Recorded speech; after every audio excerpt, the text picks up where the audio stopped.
Hello and welcome to another episode of Weekly Dialogue by Vietnam Investment Review.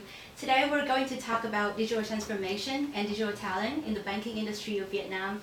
To provide some context, digital transformation is a national strategy of Vietnam specified in a document of the 13th National Party Congress and outlined in the National Digital Transformation Program to 2025 with orientation to 2030 approved by the Prime Minister. The strategy requires that digital transformation be applied in all economic sectors and localities. As for the banking industry, the State Bank of Vietnam has submitted to the government a number of plans and documents to promote digital transformation in banking activities, creating legal basis for commercial banks to invest heavily in technology and online services to attract more customers. Over the past 2 years, many banks have digitized their data based on cloud technology, launched new digital banking services, enhanced security, and automated credit card approval process. That said, this entire information is still at a very early stage, and there are still many challenges to overcome. The most prominent of which is the requirement for tech personnel for this very important financial sector. So, to get more insights into this complicated process and learn about the industry best practices and achievements so far, we are very honored to invite today to our studio Mr. Ian Lochner, CEO of techcombank. Thank you, Mr. Lochner, for taking the time to be here with us Thanks today. for having me. Thank you. For those who are new to the banking industry in Vietnam, Mr. Lochner has 28 years of experience in the financial sector at some of the world's leading institutions, including McKinsey and BCG, and he spent 2/3 of his time in Asia. Prior to techcombank, he was the group CEO of Siam Commercial Bank in Thailand, where he led a very expansive digital transformation program, including the implementation of a mobile banking platform, the structuring of a new business model for key customer segments, the establishment of an analytic platform, and a cloud data warehouse. So once again, thank you so much for coming out to our studio. How are you today? I'm very good. I'm very good. Alright, so at the intro section just now, I've given a very brief overview of your profile and experience, but would you be willing to elaborate a little on your career path and what caused your decision to come to Vietnam and specifically techcombank? Sure. And probably it's a question I have to ask myself on a regular basis. I think ultimately what I really enjoy is actually transformation. I really don't like so much repetitive work, and I think as a consultant that's what you're doing, right? You're basically paid for getting in and solving relatively big questions which otherwise might be relatively hard to get resolved. And even at Siam Commercial Bank as an executive, right, I did a lot of the transformation work and really changed operating model, business models. And then when the call came actually from techcombank, you don't need to think so much about it, because on the one hand I think Vietnam is probably one of the most exciting places to be at this point in time, right? There's a lot of stuff happening, it's a lot of growth, very contrary to a lot of the other parts of the world. And then you have a platform like techcombank, right, which is very aspirational. The board really wants to go places, and then being asked to head that transformation in that market, I think that's probably really a unique opportunity. So as I said, it was relatively easy for me to just say yes. That's wonderful. So in your last 2 years in Vietnam, how do you assess the current state of digital transformation in general and in the banking industry where you work, and how does it compare to the rest of Southeast Asia? So I think that's a good question, and I think if you compare a little bit the world, right, I think some of the changes which we've seen in places like Europe or US, right, it took 20 years to really take full steam, right? So probably the first development of platforms and all of this really goes back to 2000, right? And then I think as things are going into Asia and Asia really started digitizing, these journeys became much faster, because the adoption of technology, because it actually is now all based on mobiles, right, made it really ubiquitous. So I think Thailand, when I was in Thailand, it basically what I saw happening was probably over 20 years was probably happening in 3, 4, 5 years, right? And now my feeling is actually the same happens in Vietnam, but it actually happens in 2 years, right? Because I think customers are very ready. And then due to COVID, you saw a lot of behaviors which people would probably not have assumed to be imaginable beforehand, right? They're basically just start doing it, right? They use it for ordering, they use it for doing banking services. So I think customers have moved very, very quickly. I don't think there's such a big difference right now in terms of behaviors, what you see here to Thailand or to Singapore, right? Is the banking industry there or other parts of the industry? Probably not to that extent yet, right? Because while customers are probably clear what they want, the ability to deliver is probably still different because you need to put a couple of things in place, technology, even legislation, regulation and all of this. So from that perspective, I would say we're probably somewhere 3 to 5 years behind as an industry to deliver on what has been delivered and surrounding us.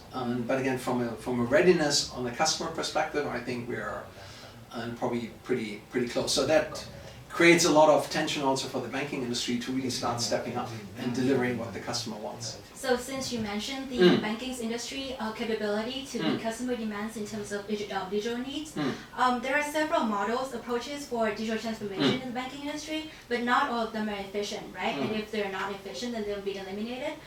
So what path is techcombank taking and why?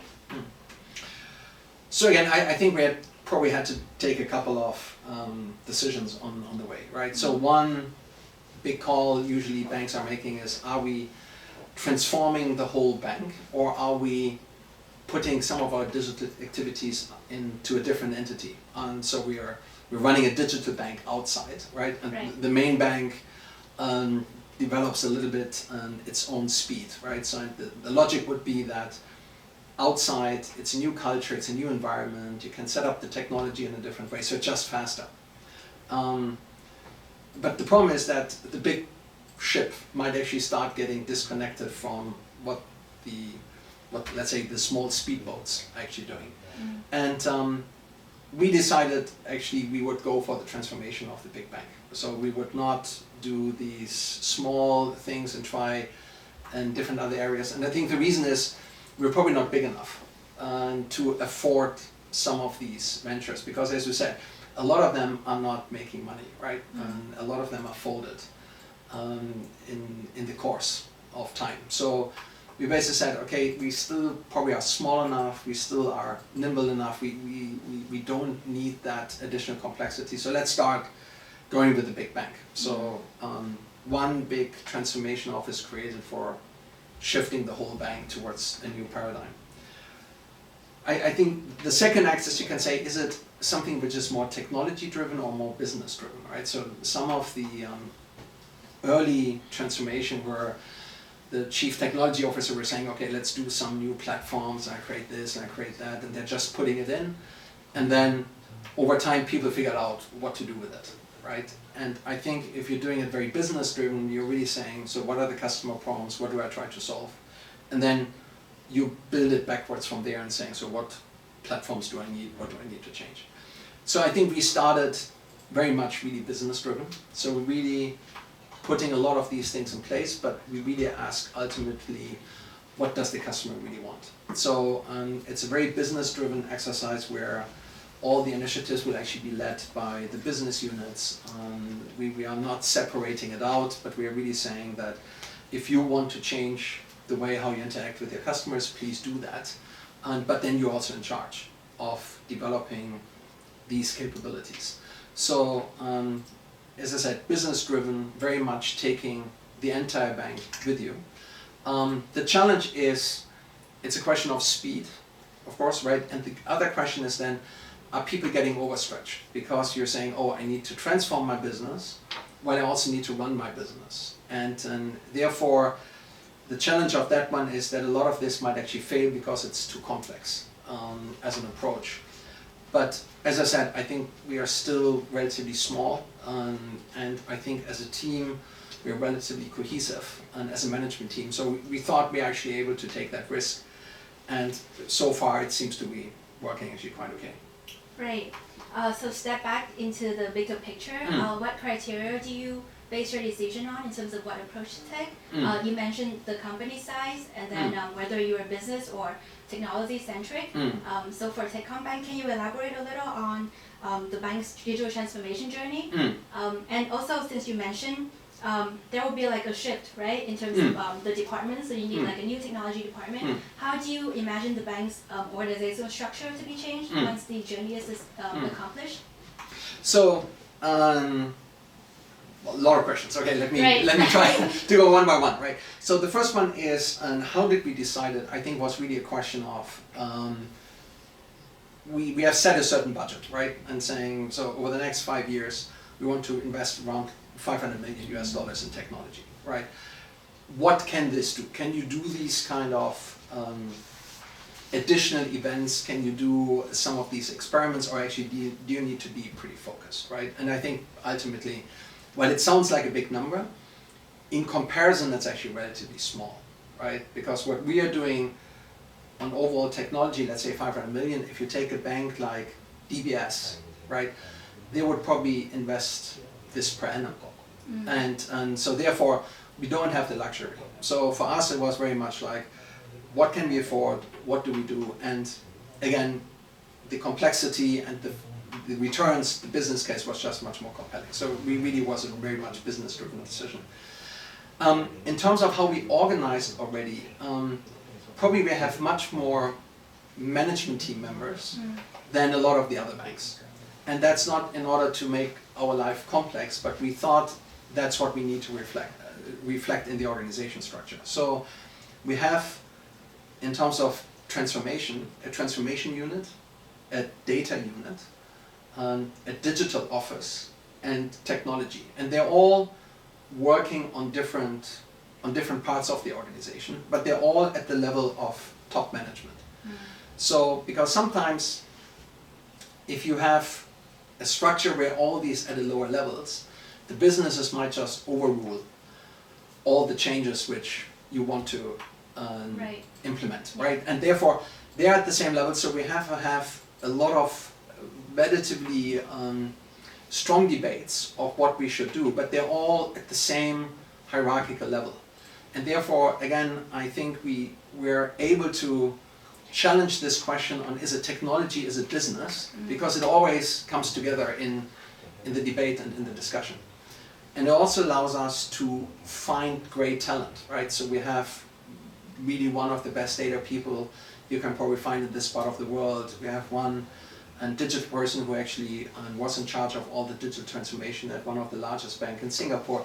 So we bring these people in, and then they really try to come up with the best possible answer. So it's already at this top level a constant struggle between business and technology, and we find that to be creative solution, right? And again, it takes a little bit more work because more people need to be aligned, but I think it gives us the richness of perspectives, right? So therefore, again, I think pretty clear we can only afford one path, right? But then on that path, probably we need to strengthen especially the technology perspective, but also making sure that there's this constant dialogue with this business. And I think, again, we are far away from our objective, but at least I think we got probably on a pretty good journey up to now.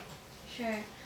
Also on the topic of organizational structure, you mentioned the top layer of management. How about the people who are actually like carrying out the digital transformation? Does that affect them at all? So some of the people we actually needed to hire, right? Because I think when we started maybe 2 years back, we had maybe 450, 500 people in our IT department. Probably at the end of the year, we will have 1,300 or 1,400, right? We had maybe 100 people who were dealing with data. We might now have 200 people with, on data. We had maybe 50 people working on digital. Now we have 200, 250 people. So we brought in a lot of people. And of course, what they need to do is they need to organize themselves with the rest of the organization, right? Because you're not doing things in isolation. So what we're doing very much is we're working in multifunctional teams. We're bringing people in from the business, from technology, from legal, and saying, please solve it jointly, because one of you alone is actually not able to join that or solve that topic. So I think from an organizational structure, while we still have blocks like any traditional bank, we probably have around 1,000 people who are working really in these multifunctional projects. They are outside of the traditional organization. They work in, with all these buzzwords, in squads, in scrums, in agile constructs. And again, that's a way actually for us to accelerate. In your sharing so far, you mentioned a number of challenges that we need to overcome in the journey. Say, for example, the speed, right? And make sure that people are not overstretched. So how has techcombank overcome these barriers in digital transformation? And you also mentioned we're at the very early stage of the journey, right? Like only 2 to 4 years. So as we move forward, do you foresee any obstacles? So I mean, on challenges, probably I can spend hours on the challenges and all what went wrong, right? So but if you need to summarize, if I need to be precise, so I think I think probably the biggest challenges is really to make the different parts of the organization coming together work together, right?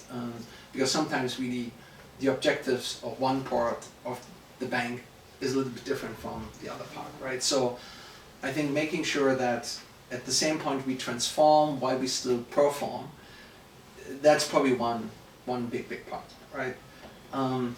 The second one is, as we start bringing people in, there's a lot of new blood with new ideas constantly coming in. So we right now have around 12,000, 13,000 people. We hired last year probably around 4,800 people, right? So there are 30% coming into an organization, and we need to integrate, right?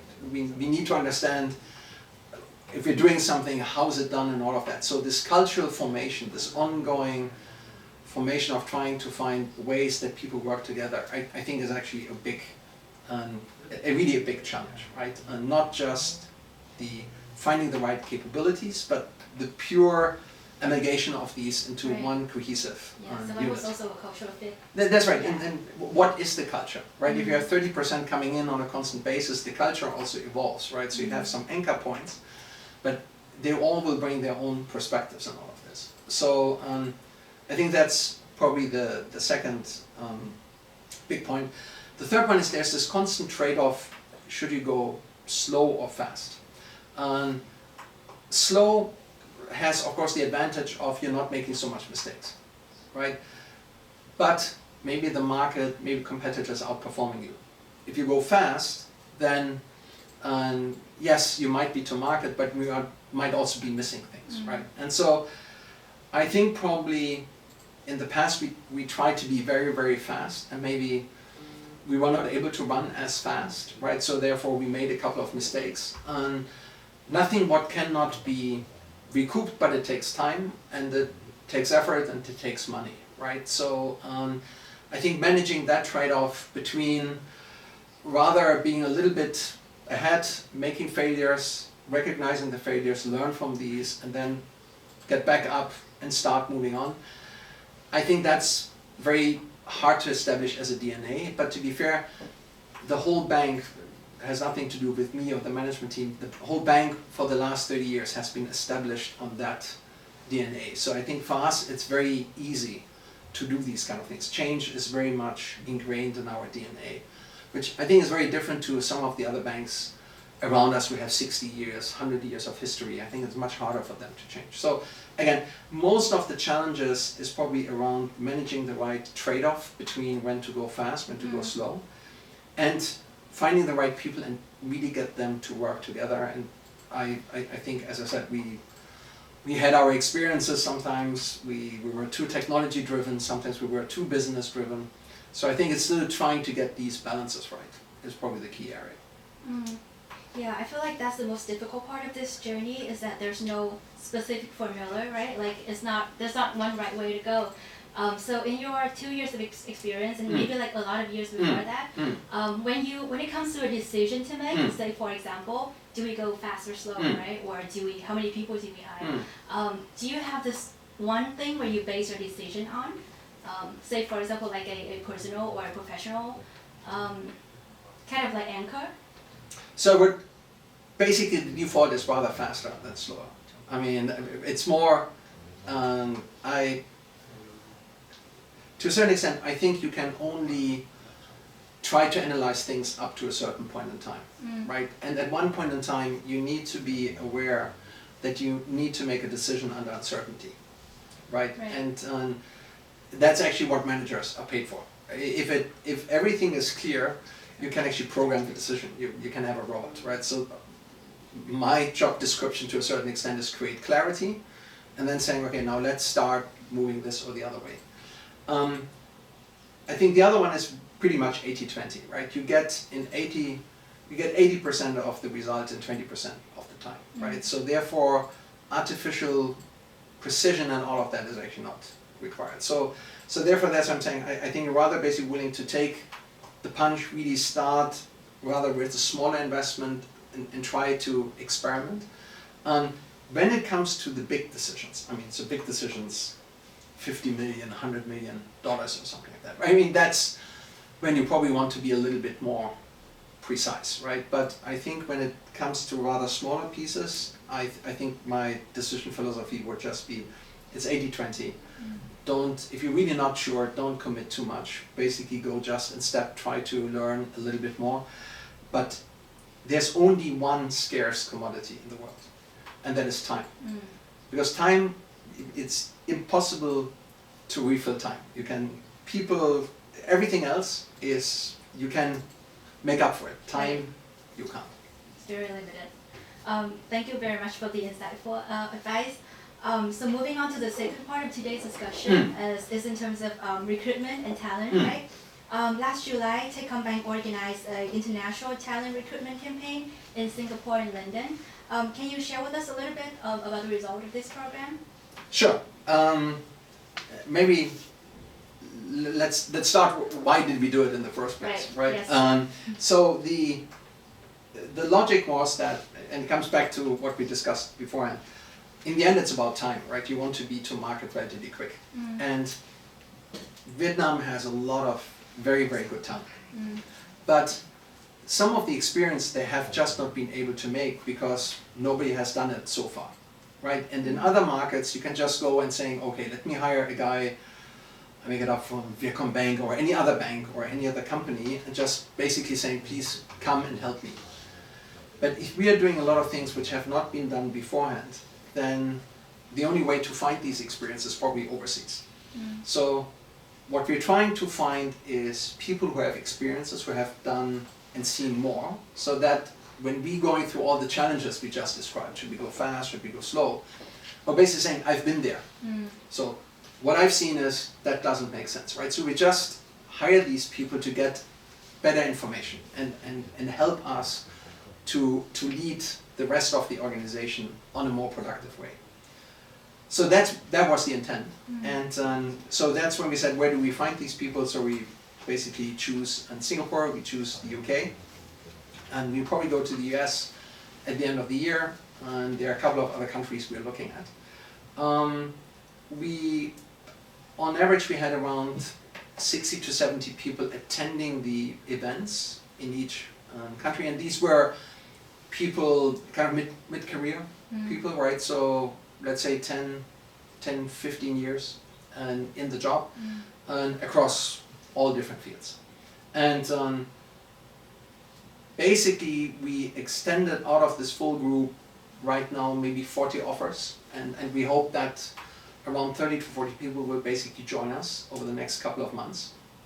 And again, for us it was actually quite a successful exercise, right? First one is these are very, very talented people, but we were expecting probably a little bit more reluctance, that we were saying, what is this, right? So we were rather expecting, we seeded a certain interest, and then over the next 1-2 years, we would get people in, but I think there were much more willingness to basically saying, okay, let's really make this move right now. And so they really will help us now going forward on technology, data, some technical areas like risk, finance. So I would expect that over the next year or so, right, we will get maybe around 60, 80 people from that recruiting trip, and they will be adding as managers or experts who are really helping us with very technical questions. Right. So going back to your clarification earlier, right? You said the reason that you did the campaign in the first place was because there are not enough people in the country who are capable of doing digital transformation so far. So that's why I have to like reach out to countries who are more who has more experience in this, right? But going back to the bigger picture, do you think this is an industry best practice to hire people from overseas, or is it just a solution to the current shortage of digital personnel who are both capable in finance and technology, right?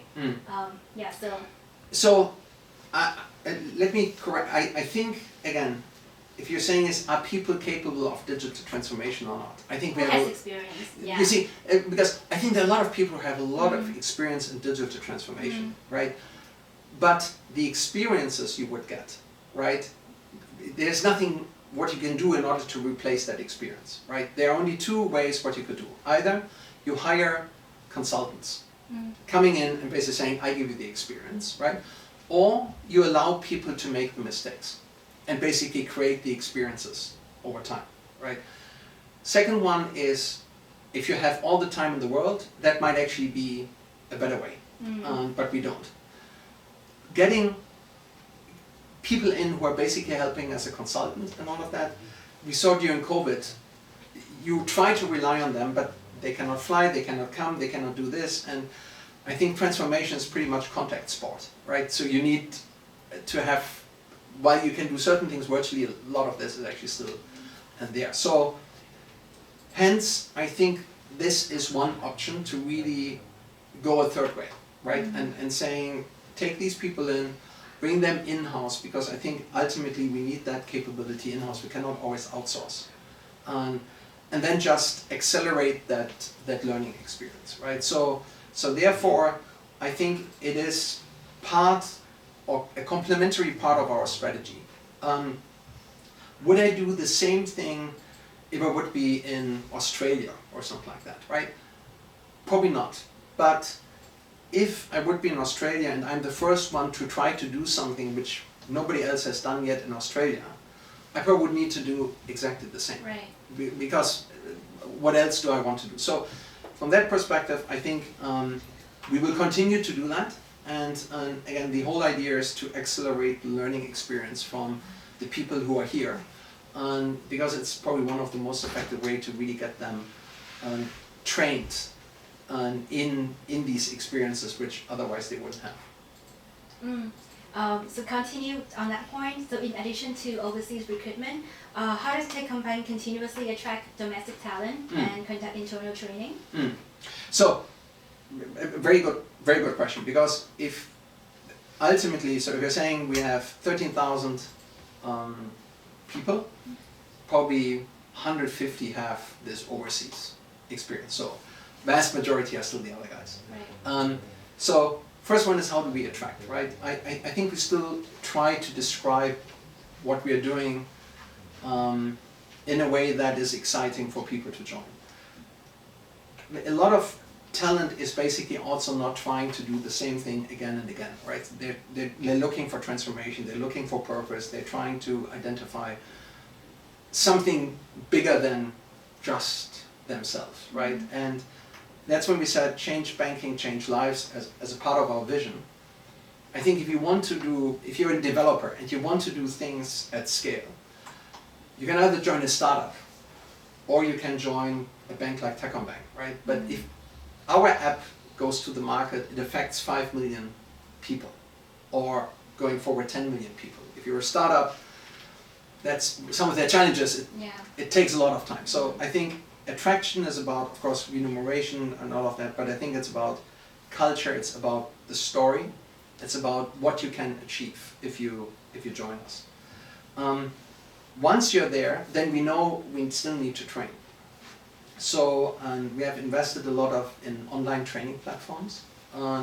So right now, I think last year on average, training per person was around 53 hours per year, right? So it would be depends on how much hours you're working in a day. So would be an equivalent of one, maybe a little bit more, 1.5 weeks. This year, up to August, we're already at 48 hours. And we are working a lot with partners we're bringing in together to enhance actually training. So we worked with AWS and basically saying, please help us certify our people on cloud engineering and cloud computing. So we had 1,800 people doing cloud computing. And we worked with partners to go even into the universities and start setting up new training programs. So there's a lot of different things we're trying to do. And then there's one element right now where we create a high-end training program for our top leaders to help them really on their journey for digital transformation. So we're working with some of the best executive MBA schools in the world to create a program in Vietnam just for our top people to actually help them accelerate on the journey. Not that they need to basically work for 10 or 15 years somewhere overseas, but can we do that within a year if we just bring the right people together? So we train across the entire organization because as you're saying, this is just one element. Ultimately, we need to bring the whole organization to the next level. Right. So you mentioned earlier that techcombank will continue to recruit talents in other parts of the world, right? And even though it makes a lot of sense, right, as you mentioned, it is still a fairly new approach amongst domestic enterprise. So is this a step to maybe internationalize the banking operations and prepare to bring the bank to the international market? To be very fair, it's not. I think what we're really trying to do is to help get this talent to build our operations in Vietnam, right? I think we're still far away, as I said in the beginning, we are 3 to 5 years behind probably what happens in other parts of the world. So I still think we need to really bring our house in order and really start working on our own capabilities. Once that is achieved, then we might actually look outside. But right now, everyone tries to get into Vietnam, right? Because it's such a high growth market, young population. So everyone tries to get in here. It's a little bit unclear why we would try to get out into markets which are maybe more competitive or where we don't have a competitive advantage or growth is much slower. So we're really just taking it as a way to diversify our staff base, but it's really not an intent to go international as long as we don't have the capabilities. And again, I think that will still take actually quite some time. Right. So I guess that comes to my last question. So looking at the financial market at the moment, what advice would you give to other domestic financial institutions when it comes to investing in technology? Is international recruitment suitable for all financial institutions? Because there are still differences in corporate governance, right? So I think it's a very interesting question. And again, I used to give professional advice for a living, but now I'm a little bit more reluctant.